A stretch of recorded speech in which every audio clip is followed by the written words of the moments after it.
Hey, happy day. Let's talk about how buttoning your lip can help you to supersize and grow your business. Sharon Horne-Ellstrom here, also known as Pajama Grandma. I actually really get a kick out of this expression, primarily because as a child, mostly as a child, but probably into my teenage years as well, my family had an expression that they used with me and to me that was very similar to button your lip. It's pop the cork. They would say, pop the cork, Sherry, which I kind of dreaded. I won't pretend that I didn't like cringe a little every time they said it to me, but it was very effective and it worked. It became a trigger for me to stop talking, calm down, relax, change my feelings or the way I was behaving or my state. Because I was a little kid that was very excitable, very energetic, and I would get riled up about things. So I would get riled up. Whenever I was getting riled up or going, talking, because that was usually how I would be riled up, they would say, pop the cork. So pop the cork, button your lip. It's a 20th century expression. They both, of course, mean stop talking, be quiet, shut your mouth. My 4-year-old granddaughter told her aunt the other day to shut her pie hole, which we still laugh because we have no idea where she got that, but shut your pie hole would be another version of this.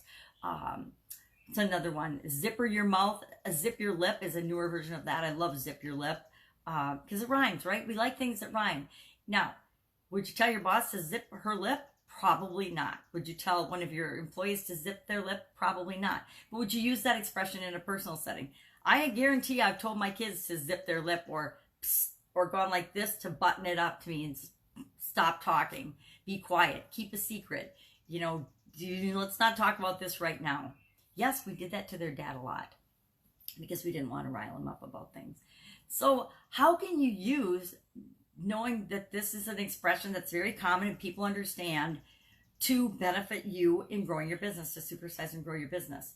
Now, I found I've used it in several ways, not the expression per se, but the behavior and the thought behind the behavior and the thought behind the saying and the idiom and why it is an expression that we use in our society at all. Number one, in corporate America, one of the things that drove me crazy, and not just in corporate America, but in our small businesses, in any business, in any social organization, in any club, in any group, in any family, because this happens in families a lot, is the zipping your lip when it comes to talking about people, other people, talking about people behind their back, or gossiping. I freaking hate gossip. I think it's why I dislike talking on the phone. One of my pet peeves, and people don't know this about me, but I can't stand talking on the phone. I love the face-to-face of the new technology with things like Zoom and Facebook calling, and I guess people with iPhones can telephone each other. There's a video calling version on almost all cell phones nowadays. I like video calling and video conferencing, but I can't stand just talking on the phone. It just drives me nuts. And that's partly because I think we miss a lot in the communication. But I learned a long time ago, if people are gossiping to me about other people, when they're not with me, those same people are gossiping about me. And I don't think we remember that or we notice that all the time. So if you're a person that gossips, know that there are people like me that realize that if you gossip to me, I know you're gossiping about me to other people, and you're not the kind of person that I'm going to hang around.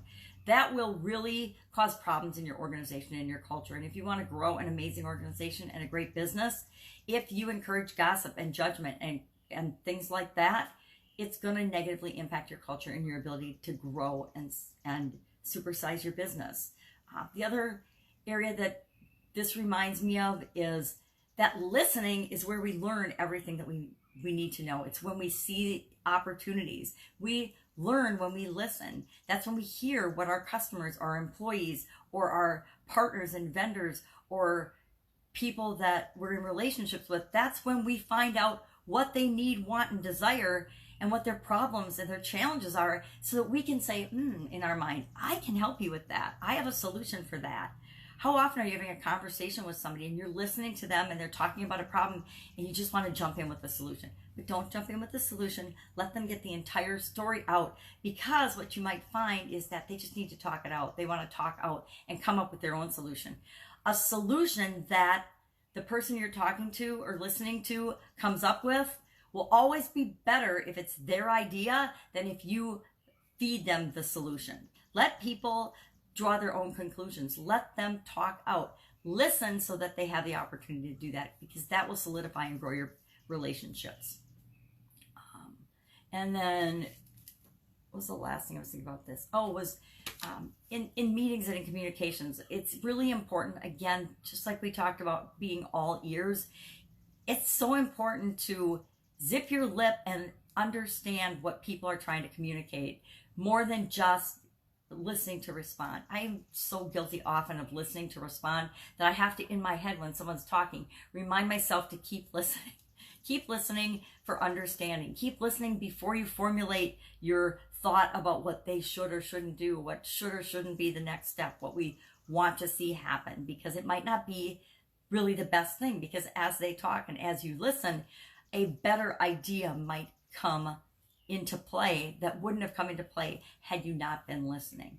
So, what is your favorite expression for shutting people down or getting them to not keep talking, or getting them to keep a secret, or getting them to listen more than they're yapping?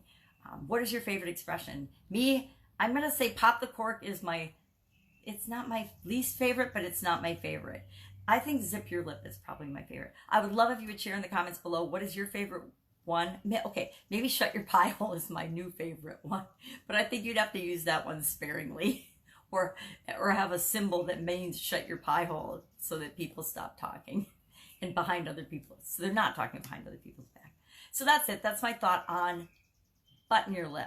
Go ahead, share in the comments below what you think. See if this isn't something that you notice or you can use or think about in your day-to-day. And again, share that in the comments below, because I would love to know.